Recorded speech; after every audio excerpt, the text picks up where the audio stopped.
Good morning, everyone. Thank you, thank you, thank you. Happy Wednesday. Happy Hump Day. We are here in another week. I cannot believe this, right? Tomorrow's my mom's birthday. Yay. Hey, thank you for joining us at the Ask Zena radio show on the Good News radio station. I am so happy today. I'm getting better. I was just sharing my story just really quickly, and I am so grateful. I'm actually grateful for the illness, and that sounds crazy, but if you want to know more, you'll have to reach out to me and I can share.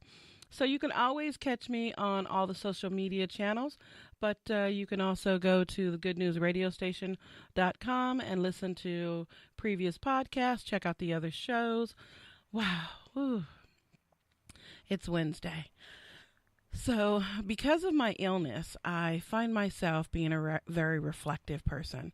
So, I just want to take 3 deep breaths and send everyone positive energy and love.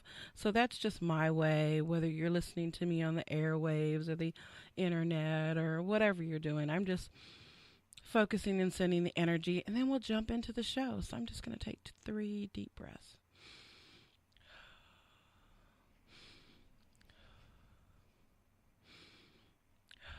So that's how I center and focus myself. And I realize that I need to stop and center my focus and center and get focused a lot more often than just running through the process of my day.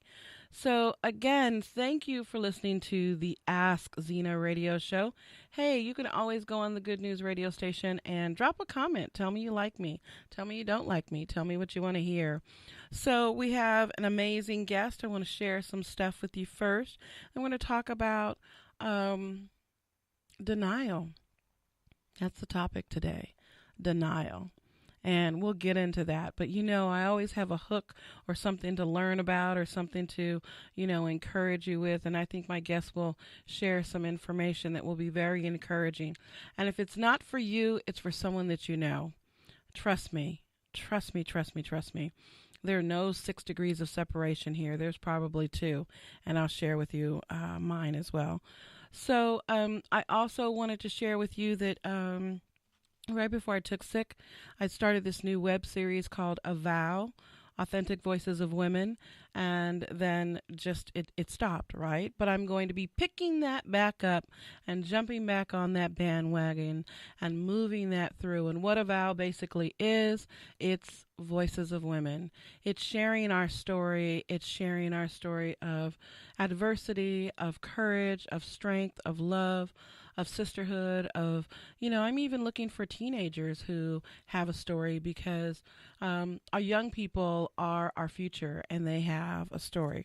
I heard D.L. Hughley say on an interview, he said, seems like we kill our tomorrows because we never live in our today. Something like that. I paraphrase, you know me.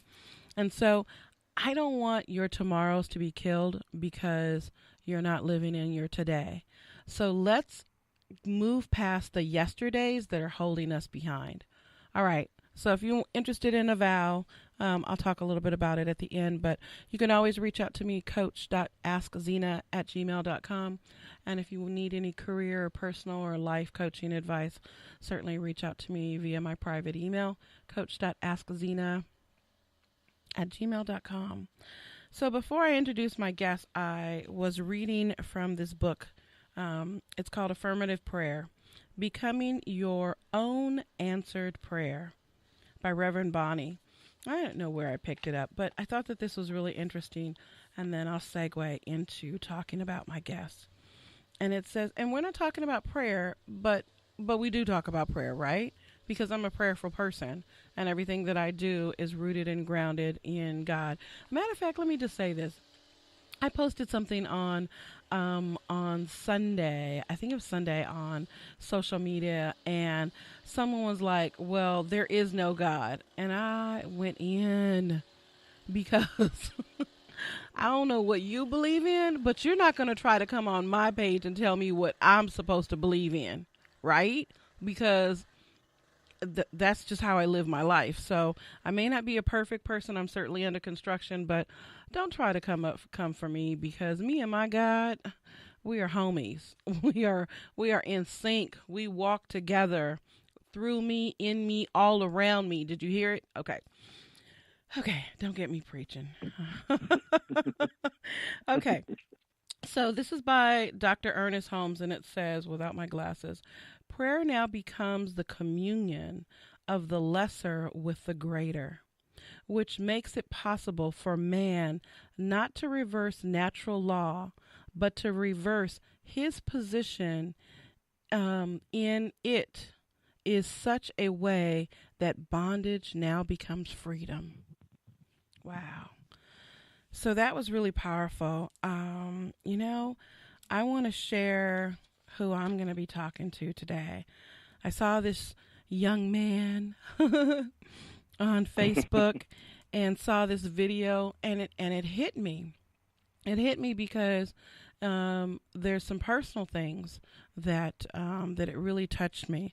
So I'm going to introduce, and then we're going to go show some or share with you some footage on YouTube, and then we're going to talk to the man, and we're going to see what his mission is, and we're going to see what he's doing and how he's taking up his calling to fulfill his contract on this planet, and how denial started that, right? Well, it was a part of that, didn't start that, but was a big part of that, right? So Amen. yes, yes, yes, yes. R.C. Thompson, hello. How are you? Hello, Miss Ask Zena. I get to ask Zena how she feels about all this stuff I've been going through, but it's a blessing Yeah, to be on your show thank and you. for you to have me on. So I am talking to a featured combat veteran, and in a documentary called Unshattered Redemption, produced by Michael Butler and John Williams on No Way Out Films in association with Angel Music Productions. And when I watched this video, first of all, I have to tell you, thank you, thank you, thank you for your service. I have family members in all branches that are serving. I have a son right now. My oldest is in Iraq, and he's been gone for close to a year. And I'm gonna try not to cry. I feel you. I know how that is for you because I know how stressful it Yeah, was for my mother um, when I was there during Desert Storm. yeah. So So you're veteran family. You yes. are. So I went to the Clippers game. I went to the Clippers game the other day, and we were standing up as they sang the anthem, and some people weren't. And I welled up, and the person sitting next to me that I took, he was like, "What's wrong with you?" And I said, "You've never served, but my son is gone. And when I don't hear from my son every week, a lot of crazy stuff goes through my mind. And that's my firstborn. So I Yeah. need him. He's my protector. And I know that he actually slapped my hand when I was sick, and he was like, "Mom, why didn't you tell me you were so sick?" I was trying to protect him, protect my protector, because I need him to be sane and not worry about his mom while he's out there protecting us. So I was a Yeah. little taken Protecting back. our country. Yeah. So I was taken back at the people who weren't acknowledging, because I've got a child out there. I don't care how old he is. If he's 50, 60, 70, I'm still his mama. He's still my child. And I need my boy to come home, you know. Yeah. So That's your baby. that's my baby, and I have to say, and he probably wouldn't want me to say this, but I've seen a change in him in the last 10 years. I've seen a difference in his personality. I've seen it, and I always tease him. I say, I need to spend about 3 days with you before I get to see my son again. It's Yeah. that decompression, it's that mindset, it's that survivor, it's that protector, it's always being on guard, always being suspicious. I need to Yeah. wait 3 days to get to see my son, the person I gave birth to, because of what he has seen. So before we get into your story, I want to share this piece, and then I'm going to. Well, there's this. I'm going to share this. And this is about something that you were talking about when you were in Phoenix. You're in Phoenix, and Yeah. you were in front of the Veterans Hospital. So I'm going to share this. Tell us a little bit about your story, and then we're going to jump into it. All right, everyone. Okay. Here we go. I'm standing here in front of one of the sub-clinics in Phoenix, Arizona. It's the Thunderbird VA Healthcare Clinic. It's where Dr. Sam Foote, the whistleblower, did his dirt from. It's where he told all his lies from. Yeah, Dr. Sam Foote, the doctor who testified before Congress, getting the first round of VA investigations going, well, guess what, America? It's his turn because he lied to each and every last one of you. So for all of his supporters and allies still at the VA hospital trying to quiet me, the certified mail that's legal and binding, hey, you might as well just give it up. So in 2011, when this combat Marines PTSD was that bad, I attempted suicide and flatlined for 15 minutes. By the grace of God, I was revived by Dr. Mitchell, who still works at the Phoenix VA Hospital, and I love her to death. Unlike the coward, Dr. Sam Foote, who lied on doctors like Dr. Mitchell, made himself look good, got a check, and ran. Well, after my suicide attempt in 2011, my appointment, my very next appointment, my follow-up, was with my primary doctor. You know who my primary doctor was? You guessed it. Dr. Sam Foote, the whistleblower. You know what he did before our appointment? He went into the system and seen I had just tried to kill myself. He fired me as a patient. When I came to my appointment to be seen, I was greeted by VA police who told me to leave and don't come back. And to this day, never got a reason why he fired me as a patient. But when he fired me as a patient, he cut off my medications. He put me on the waiting list. I'm going to tell you why he fired me as a patient, America. Because in 1997 on through to 2013, all my doctors at the VA let me use marijuana before it was medical because they knew it kept me calm and they had tried everything else.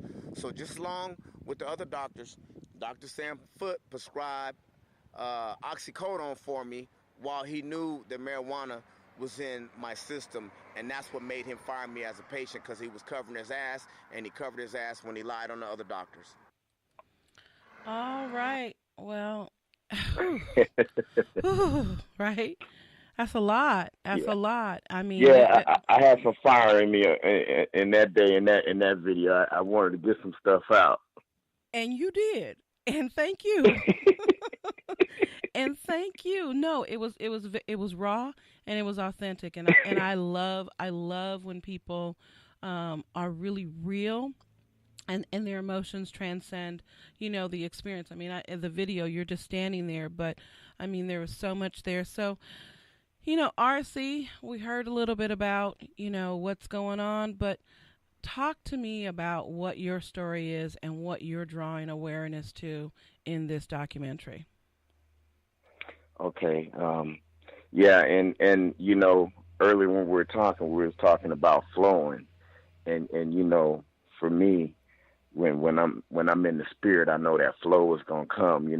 The man in me, the flesh, I had things set up, laid out, and when you went to that video and played that video, I said, okay, yes, Lord, we're gonna go this way today. So the part that I'm drawing awareness to, the big part, of course, as a combat veteran, to the Phoenix VA, their practices, their policies, and their procedures that need to be revised.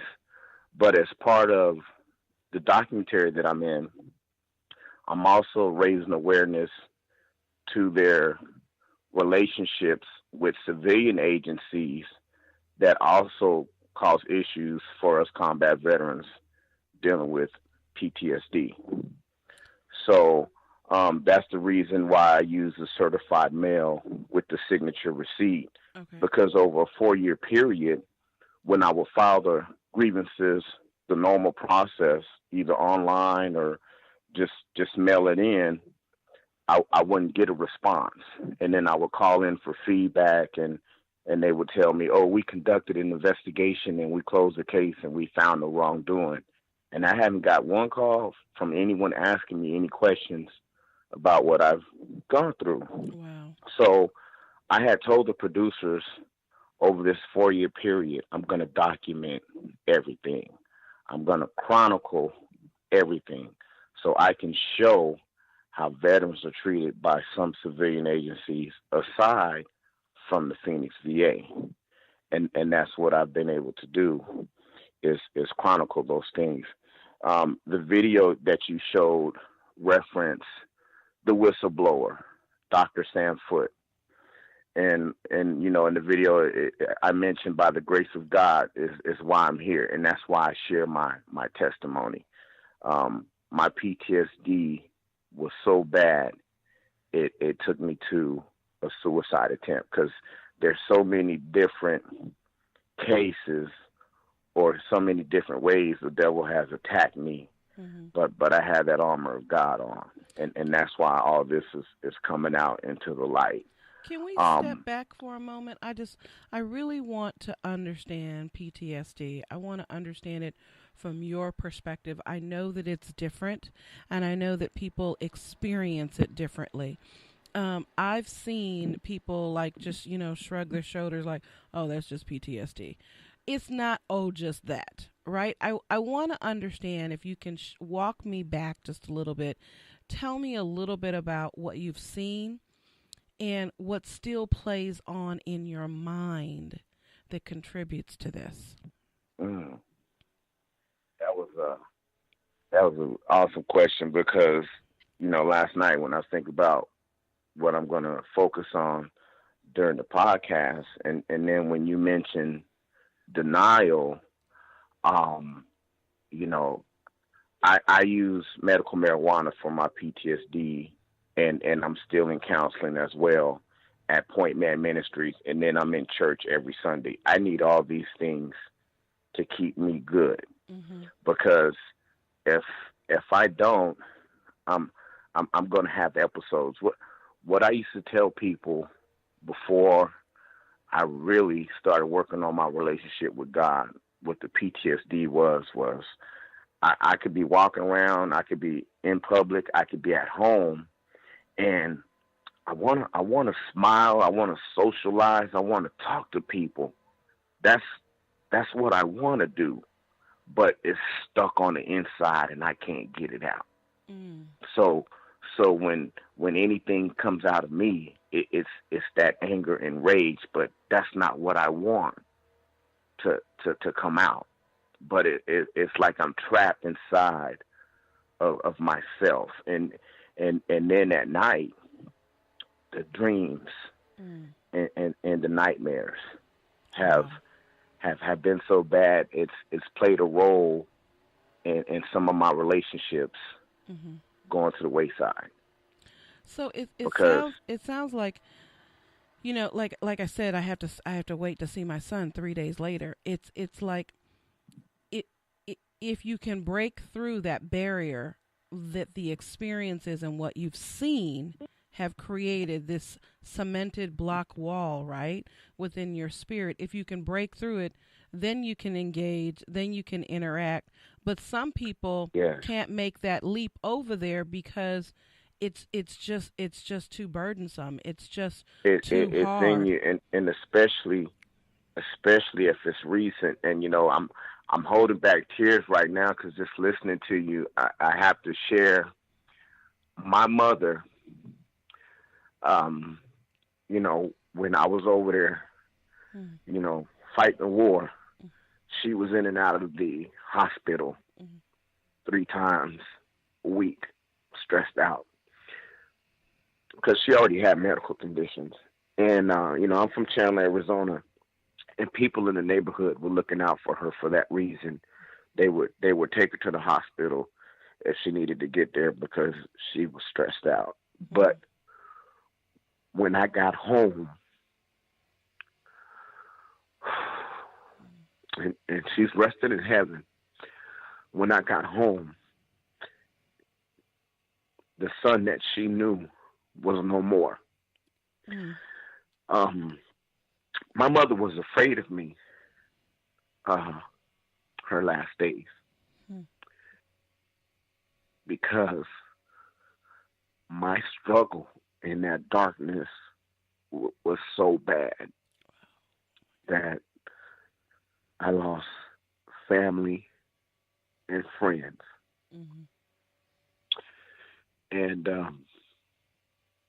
when the producers came to me, Michael Butler and John Williams, and they're just awesome because they're doing all of this documentary stuff on their budget, on their dime for veterans, and that's a blessing. Um, my first thought was, well, I've already been through 20 years of just chaos, and I prayed to God. I prayed for humility because I had always been kind of a selfish person, never helped anybody but myself, and that's part of my testimony. I feel that's why I was chosen, and why God is using me, because now all I want to do is help people if I can, Absolutely. help veterans, get over that hump, like you said, help family members understand what we go through. Um, in counseling at the Phoenix VA, because you have the good and the bad at the Phoenix VA, and I have doctors that I love up there, and they taught me how to deal with my PTSD. They taught me how to cry. My Wow. doctors taught me into, you're not too tough to cry it out, and that helps. It I'm learning to release Yes. those toxins that came into me when I went to war. And that's powerful because as a man, as a black man, as a man who served, you're not taught, to cry, to be Oh sensitive, yeah. to be vulnerable, right? I mean, so many people Woo. struggle with that. Wow. So I was growing up in an era, and I'm probably older than you. Don't be a punk. Don't cry. And if you Yeah. and if you Don't be cry, soft. I'm gonna beat you, give you something to cry about, right? And Yeah. so and I'm gonna so give you a reason to cry. Exactly. So, that's just like ingrained in, I mean, I've seen it with cousins. I mean, my family, it comes from the South. We grew up in Los Angeles. I've got the Hispanic side. So, there's some strong, strong personalities that were like, we need to toughen up because of what they've gone through. And so men aren't taught that. I mean, I think women too nowadays are just like, I'm just going to be tough, but men, let alone African American men, let alone someone in the military, you're not taught that. So I want to applaud your courage and your vulnerability today to share. I didn't know that this interview would take this turn, but I'm loving the energy, and I am here. I'm supporting you even beyond this podcast, just knowing, because I wanted to share one thing. People don't know, and people. I want to get to your cause, but I want to stay on PTSD for a moment because people don't know. We're so quick to throw away. We're such a popcorn society where it has to be instantaneous. So when your husband comes home, when your boyfriend comes back home, you think they're going to jump back into this normality, which was your vision and your memory of what that normality was, right? But they, Yeah. and I don't care if a military branch debriefs them and goes through something, they're still carrying stuff. They're still carrying the contagious of what they've experienced, walking in those boots every day. And so, if they come home and they start to drink, if they're suicidal, if they say some crazy things, I think you need to take a step back and not react, but find out why they're hurting. Because if you're hurting just driving in LA traffic and frustrated and all that, can you imagine? I can imagine. And so I said that to stop because I know people who want to throw people away because now they're an alcoholic, or now they've gotten fired from many jobs or different jobs, or now they can't maintain a relationship, or they've lost their marriage, they've lost their children. But we need to stop throwing people away because of life experiences. And you know what you just said was so deep, as far as throwing people away, because that's what led to me losing my child. I Mm. have Mm. child that's 17 or 16. I don't know if it's a boy or girl, Mm. but around 2004, 2005, I was in the inpatient PTSD unit in Topeka, Kansas, and my ex-girlfriend and we became pregnant. She was an African American Mormon, so that was the issue, of course. I'm Baptist, so when I decided not to convert, she used an order of protection based off of hearsay to get a restraining order against me. And I'm like, what's going on? Why are you doing this? Little did I know at that time she was setting up to block me from signing the birth certificate, but I had no clue at that time that's what her intentions were. So by the time I found out, it was too late. I never got any paperwork in the mail, never seen anything in the newspaper, Mm. but the paperwork says from the state of Arizona, child in common. Yet I never took a DNA test. So that's why I don't know if it's a boy or girl. I don't know the exact Mm. age, but I've Mm. been looking for my child Mm. since Mm. around 2005. Mm. And with all this stuff that's happened to me, I ask God why, and I know why because it's my training, it's my Mhm. testimony, Mhm.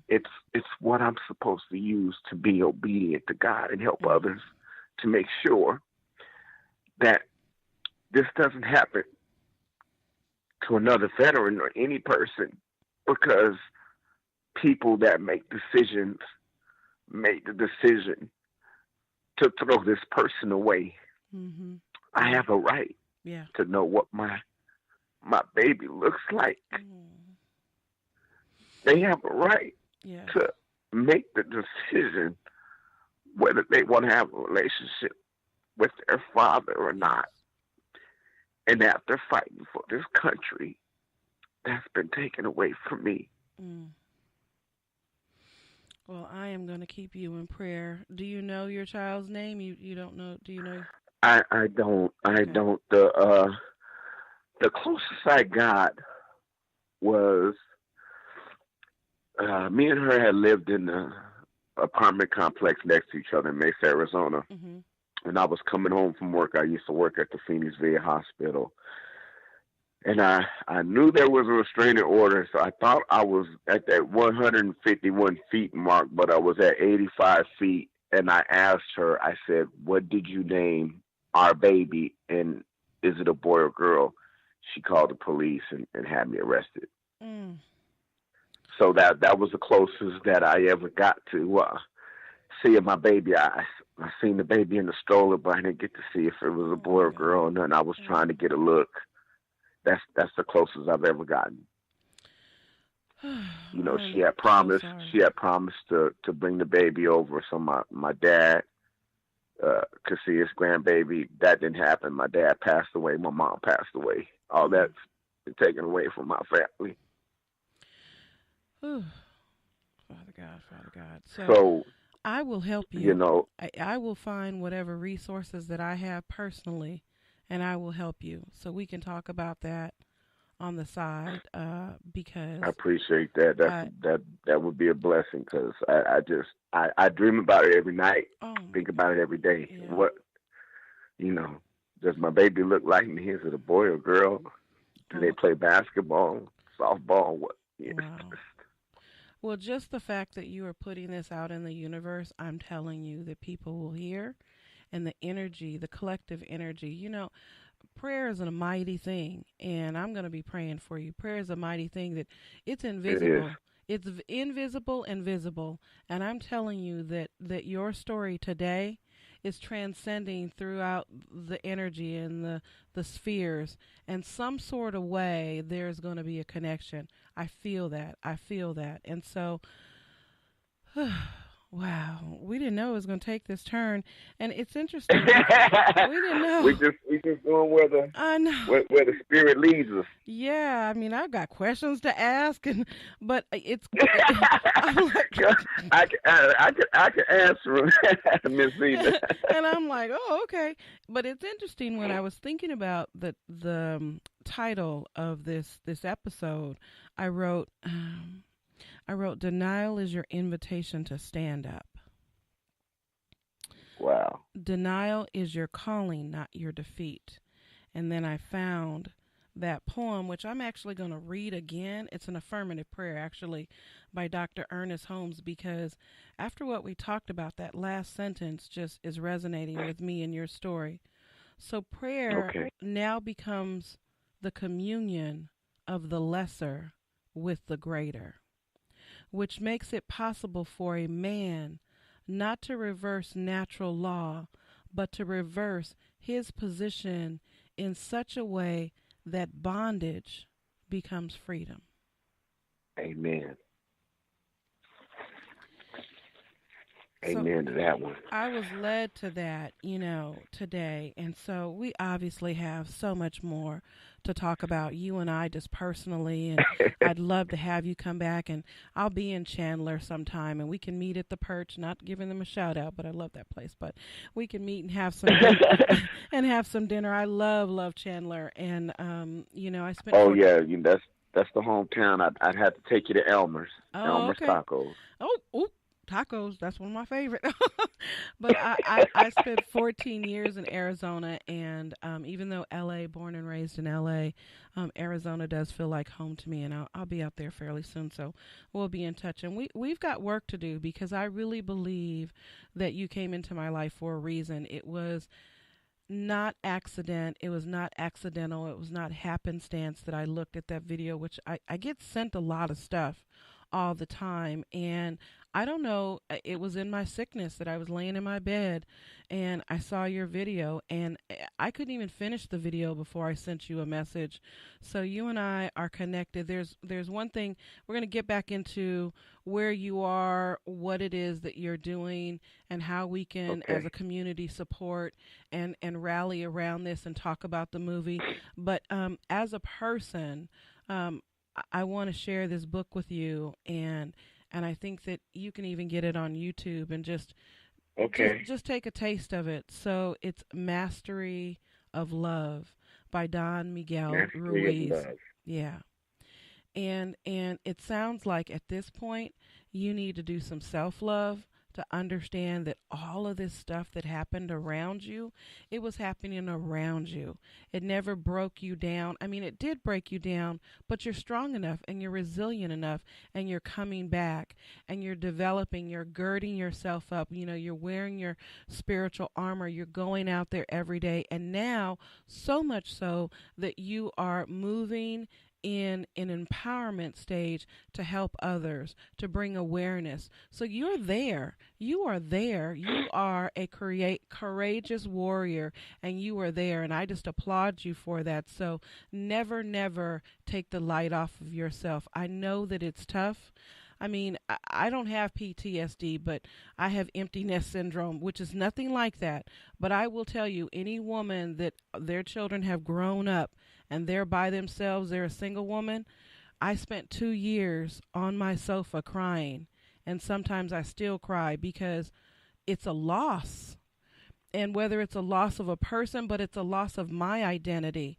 So that's nowhere near, and I'm not even trying to compare, but any emotional thing that is attacking, and I say attack, that's attacking the spirit of a human being, is a dysfunction, is a crack in the foundation.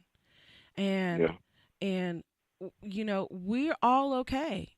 And if we can just muster some of the courage to make it through the next day and make it through the next day, here you are today in a movie. In a movie.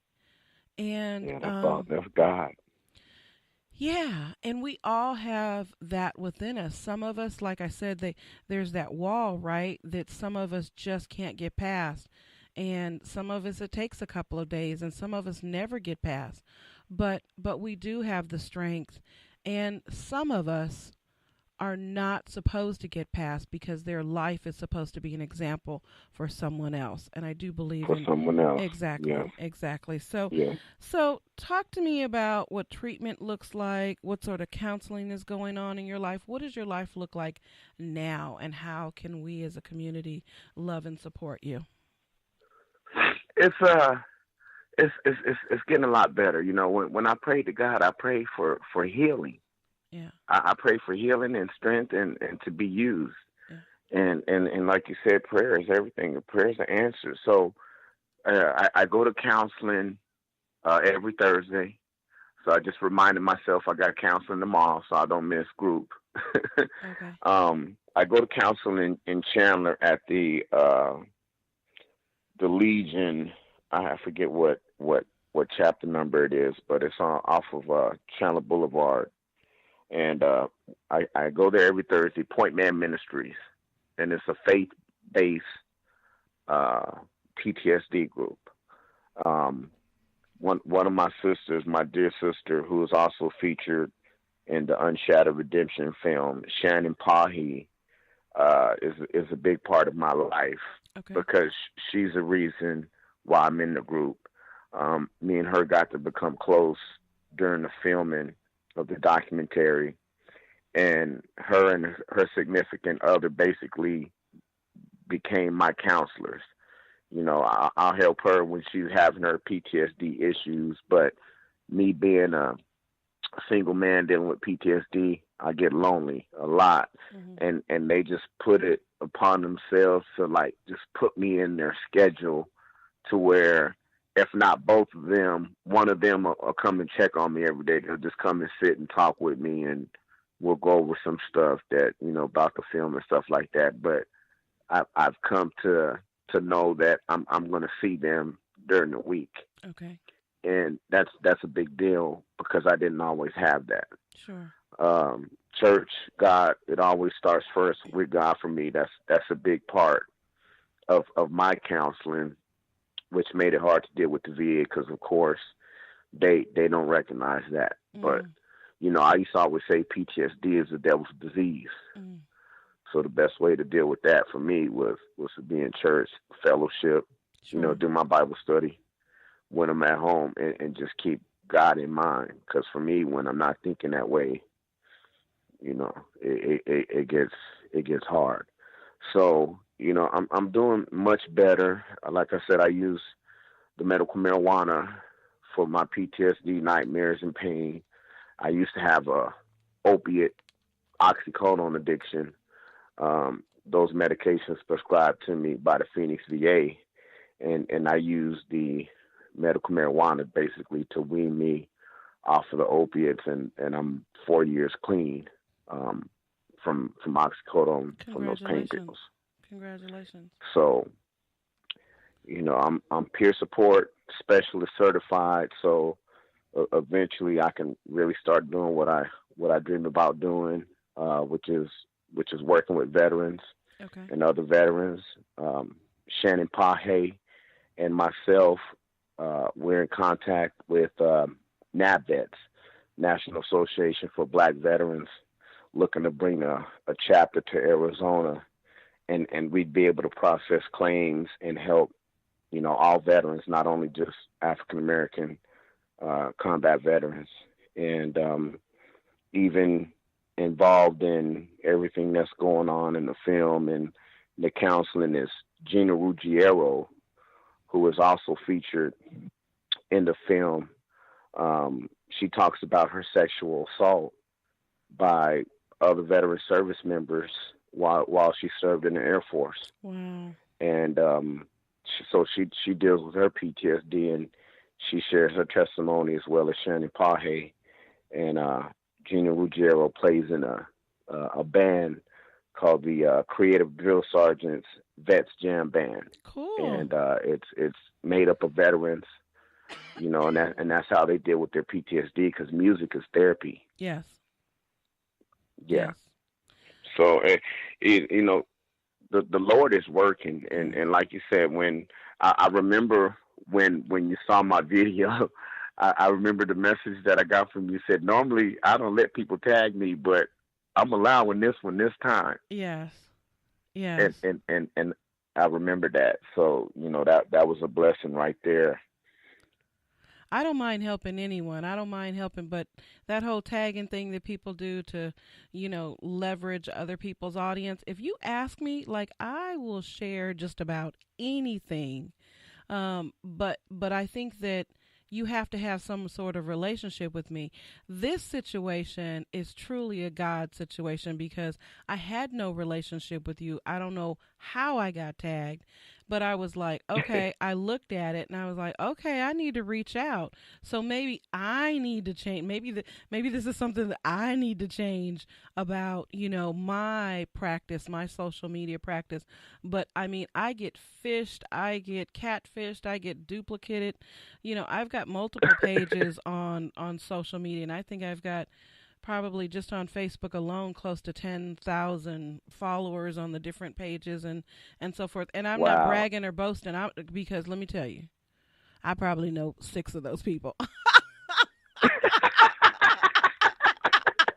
I think I know 15 out of my 5,000. Oh my gosh, that's so crazy. I'm like, yeah, I've got 10,000 followers, but I know 6 of them and 3 of them have my phone number. No, no, no, but I get people from the Ivory Coast, I get people from South Africa, I get people from all over. I mean, I'm a friend of a woman in South Africa who I can't wait to meet one day. I met her when she was young, very, very young before she got married. And she has an amazing story. There's been some horrific things that have happened to her.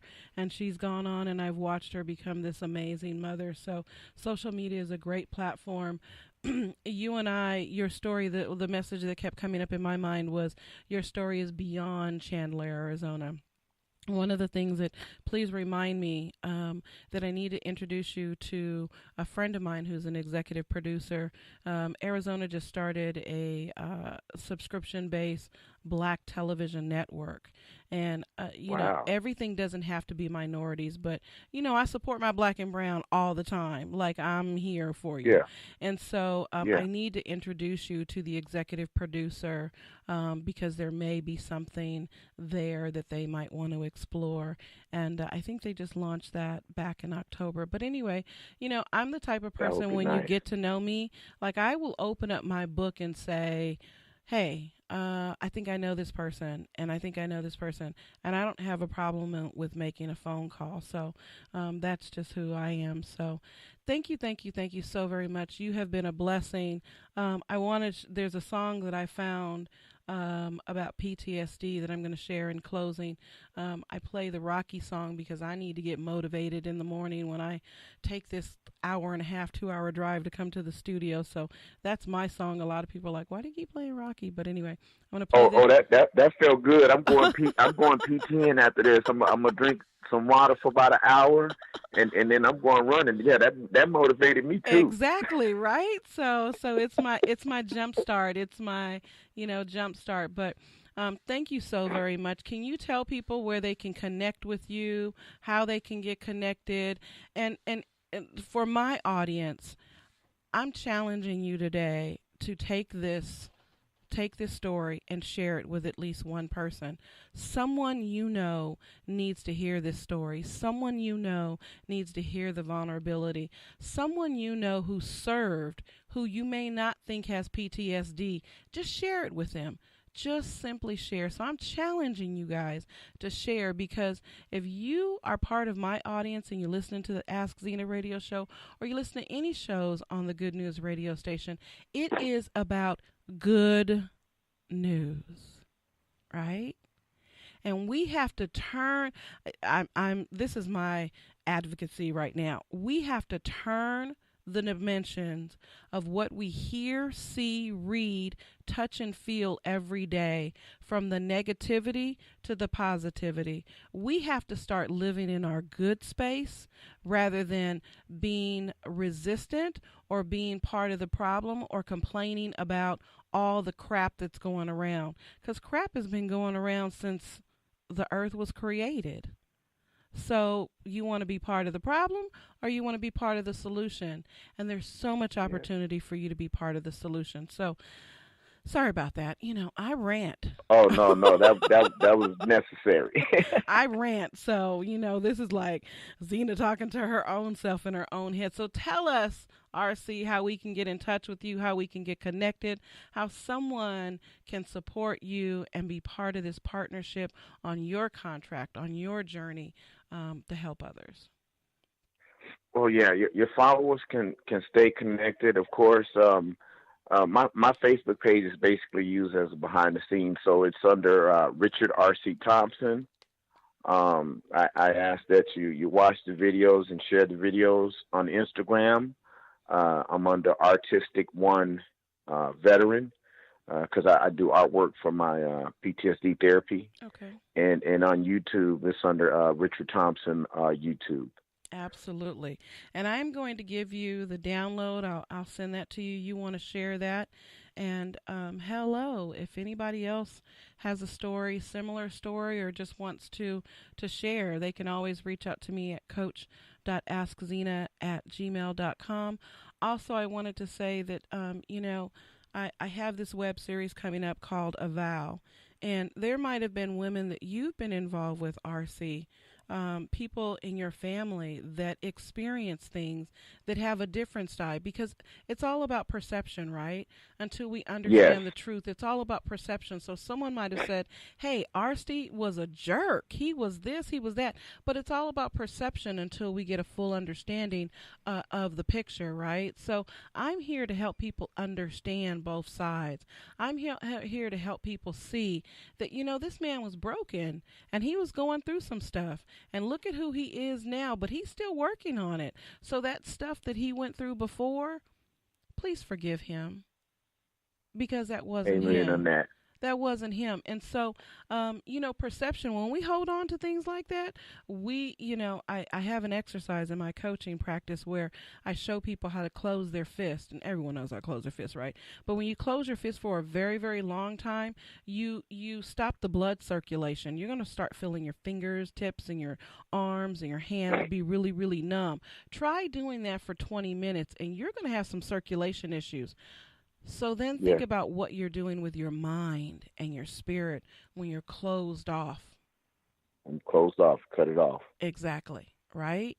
And so, Yes, anyway, yes, I'm just so grateful and thankful for you. Hey, I've got the Avow series, which is Authentic Voices of Women. If you're interested and you want to share your story, please reach out to me on any of the social media platforms.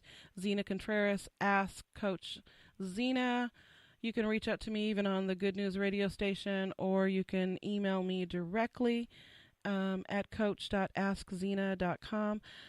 RC, thank you so very much. I want to share a snippet of this story, of this song with you, and then we are out, and you and I should connect sometime very, very soon. All right? definitely. Thank you so Thank you so very much for much. having me. Yeah, listen to the song.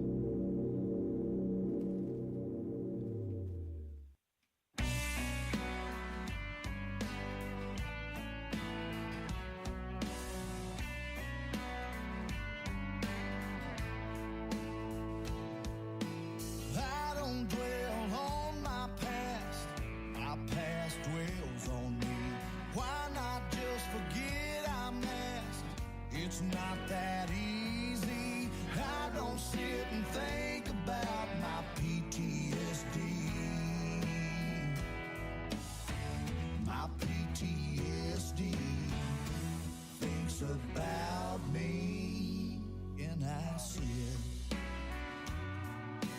I have junk fused in my brain, no place else for it to go. Intrusive thoughts that I retain, they happened a long time ago. Tried 10 docs within a year, they put me on 12 different meds. They tried lending me an ear, they can't grasp my thoughts inside their head.